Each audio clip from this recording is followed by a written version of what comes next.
안녕하세요, 신쌤입니다. 오늘은 제목만 들어도 심쿵하는 그런 책을 한번 읽어보도록 하겠습니다. 바로 버트런드 러셀의 게으름에 대한 찬양이라는 책입니다. 오늘은 그래서 러셀과 관련된 이야기를 좀 나눠본 다음에 이 책에 대한 구문들을 읽어보면서 이야기를 나누도록 하겠습니다. 버트런드 러셀을 제가 처음 만난 이야기를 사실은 해야 될 것 같은데요. 운명이었어요. 제가 20대 후반 정도에 저의 당시 고민은, 저의 가장 큰 연구과제는 저 자신의 존재와 소멸 이런 거였거든요. 그러다 보니까 굉장히 종교에 크게 관심을 가지게 됐던 그런 시기였습니다. 저는 원래는 청소년기에 굉장히 기독교적인 토양에서 자라났고요. 제가 당시에 책을 읽을 때 되게 많이 집중했던 게 평상시 제가 가지고 있었던 생각들 그리고 편견들이랑 좀 다른 그런 책들을 읽는 것에서 되게 즐거움을 많이 느꼈었는데 서점을 그냥 돌아다니다가 우연히 이 책을 발견하게 됐어요. 제목이 나는 왜 기독교인이 아닌가 라는 책입니다. 어떤 사전 지식도 없었고 버트런드 러셀에 대해서도 잘 알지 못했었는데 그냥 제목만 보고 눈에 딱 들어와서 이 책을 가지고 왔거든요. 그리고 완전 사랑에 빠졌습니다. 버트런드 러셀 같은 경우는 무신론자예요. 그러고 보면 제가 좀 무신론자를 좋아하는 것 같기도 하네요. 리처드 도킨스도 그렇고. 러셀의 글들이 너무 재기발랄하고 논리나 그 문체가 정말 너무너무 좋아서 제가 또 당시에 허세와 객기가 가득 차 있던 시기여서 그때 드디어 내가 나의 영혼의 짝을 만났다 라고 이야기했던 그 사람이 바로 버트런드 러셀입니다. 그래서 막 찾아봤어요. 그때 막 심지어 찾아가 보고 싶은 생각까지 들었었는데 이분이 1970년도에 돌아가셨더라고요. 제가 약간 그 뒤에 태어났으니까 엇갈린 셈입니다.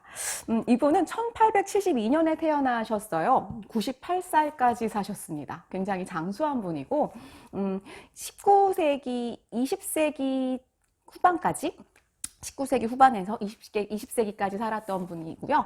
무신론자이기도 하고 수많은 학문을 한 사람인데요. 논리학, 철학, 수학까지, 수학, 사회학 등등 손을 안 뻗친 학문이 없을 정도로 굉장히 다재다능한 사람입니다. 그리고 글을 너무너무 잘 써서요. 1950년도에는 노벨 문학상까지 받았습니다. 일단 문체 자체가 일단 읽으면 굉장히 매력적이에요.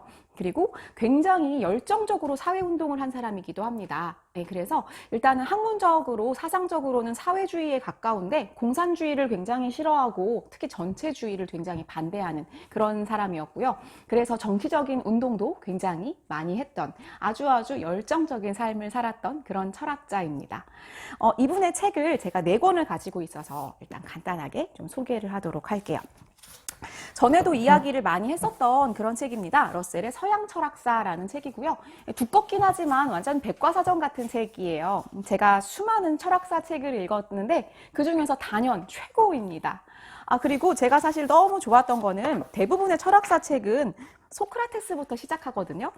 그런데 이 책은 소크라테스 나오기 전에 앞에가 이만큼이나 있는데 그리스의 자연주의 철학자들을 꽤나 자세하게 다루고 있어서 너무너무 재미나게 제가 읽었는데요. 이분이 수학이나 과학에도 조예가 깊어서 그런 게 아닌가라는 생각도 듭니다. 그리고 이 철학사에 대한 책들을 문장도 아주 명쾌하고 내용 정리도 너무 잘했지만 자기만의 생각이 들어있는 것들 이런 게 저는 너무너무 좋았어요. 그리고 아까 이야기했던 저를 사랑에 빠지게 했던 나는 왜 기독교인이 아닌가 이런 책이 있는데 이런 책 같은 경우 자신의 생각을 밝히는 에세이 모음집이라고 생각하면 좋을 것 같아요. 이 사람이 논리학이나 철학자이기는 하지만 그런 어려운 책은 사실은 제가 읽지 못했고요. 이 사람이 쓴 에세이류로 책을 좀 많이 읽었습니다. 그리고 후반기에 미발표됐던 에세이를 모았던 책인 인간과 그 밖의 것들이라는 이것도 에세이집이라고 생각하면 될 것 같아요. 그리고 오늘 읽을 책은 바로 요 게으름에 대한 찬양입니다. 이 책 역시 러셀이 자기의 어떤 생각을 일관되게 이야기하고는 있지만 사실상 안에 있는 내용은 전부 다 에세이 모음집이라고 생각하면 돼요. 그래서 막 어렵거나 굉장히 길거나 이렇지 않고 짤막짤막한 에세이들을 모은 거라서 편하게 읽기 굉장히 좋은 책입니다. 그러면 오늘 한번 게으름에 대한 찬양을 읽어보도록 하겠습니다. 이 차례를 보면 이 책의 제목과 같은 게으름에 대한 찬양이라는 에세이로 시작을 해서 유용한 지식과 무용한 지식 이렇게 이제 시작이 됩니다. 이 2가지 챕터를 좀 위주로 읽어보려고 하고요.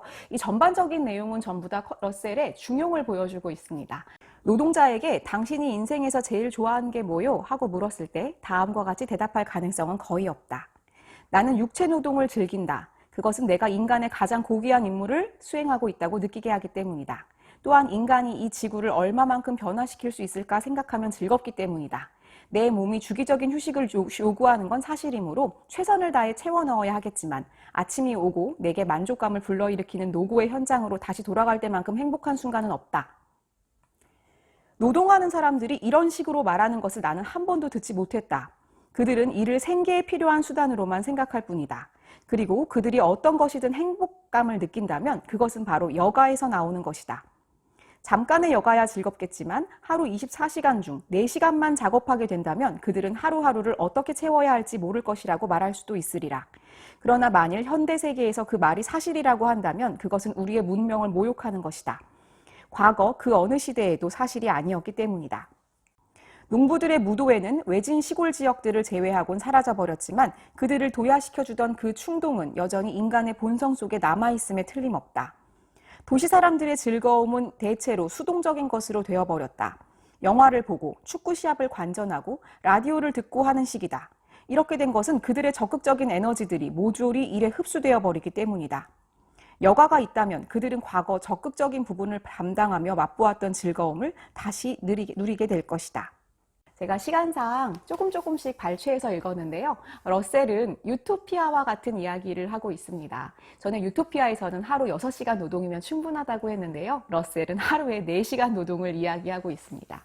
사실 이 이야기에서 러셀이 굉장히 유토피아적인 이야기를 하고 있다라는 거에 대해서 비판에 거기에 집중하면 저는 안 된다고 생각하고요. 러셀이 얘기하는 여가에 집중해야 한다고 생각합니다. 러셀이 4시간 노동이면 충분하다고 이야기한 이유는 현대사회가 기계가 발전했기 때문에 과거보다 적은 노동으로도 충분하다라는 이야기고요. 여전히 많은 사람들이 노동만이 가장 중요한 가치라는 과거 노예적인 사고방식에서 벗어나지 못하는 것이 문제라는 그런 문제의식을 가지고 있습니다. 이제는 기계의 문명이 발달했기 때문에 사람들은 조금 더 덜 일해도 되고 그러면 남는 시간을 어떻게 할 것인가? 바로 훌륭한 여가 시간을 사용해야 한다는 것이죠. 여기서 말하는 게으름은 정말 게으름이 아니라 우리가 좀 더 풍요로운 삶을 살 수 있는 여가 생활을 의미하는 것이라고 볼 수가 있습니다.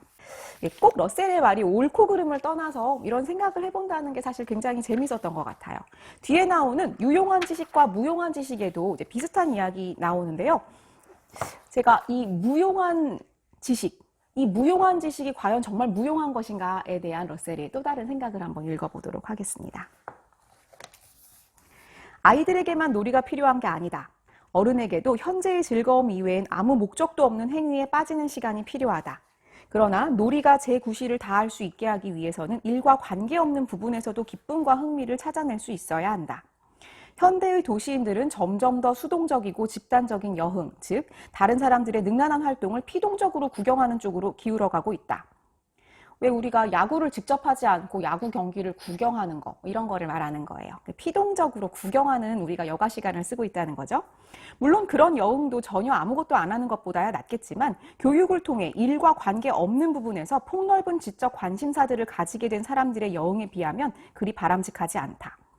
기계의 생산력으로 인류에게 혜택을 준 발전된 경제 조직이 여가를 파격적으로 증대시키는 것으로 이어져야 마땅하지만 여가가 많아지면 상당한 지적 활동과 관심사를 보유한 사람들을 제외하고는 대부분 지루해하기 십상이다. 여가를 가진 인구가 행복할 수 있다면 그것은 틀림없이 교육받은 인구이며 또한 그 교육은 직접적 유용성을 가진 과학기술적 지식뿐만 아니라 정신적 기쁨도 목표로 했음이 틀림없다. 자, 그래서 여가 시간을 사람들이 요즘은 무용하다고 하는 정신적 기쁨을 누리는 그런 활동으로 쓸 수 있어야 한다라는 이야기를 하고 있어요. 제가 이걸 너무 좋아하는 이야기인데 그러려면 사실 교육이 필요하다. 그래서 필연적으로 뒤에 러셀은 교육과 관련된 주제를 끄집어냅니다. 바람직한 것은 복종도 반항도 아니며 선한 본성과 사람들 및 새로운 사상들에 대한 일반적인 호의이다. 이러한 자질들은 부분적으로 선천적인 기질에서도 기인하지만 활기찬 충동들이 저지되었을 때 생겨나는 좌절된 무력감으로부터의 해방이 무엇보다 중요한 요인으로 작용한다. 아이들이 호의적인 어른들로 자라날 수 있기 위해선 자신의 주변을 호의적으로 느낄 수 있어야 한다.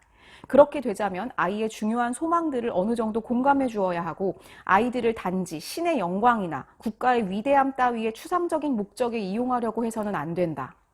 너무 공감돼요.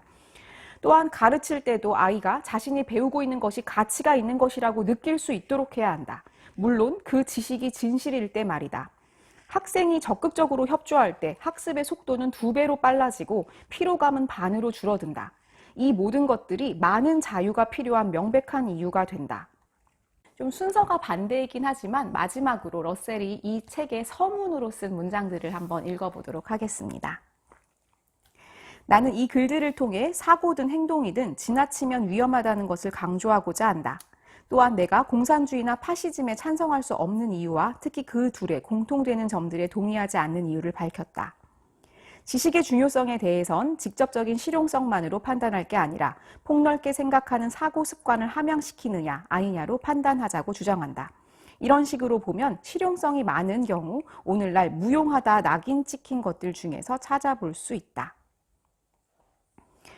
불관용과 편협함 그리고 방향이 잘못되었다 하더라도 정력적인 행동은 그것 자체가 존경할 만한 것이라는 믿음으로 인해 세계가 고통받고 있다는 것이 이 책에 실린 글들을 하나로 묶어주는 일반 논제다.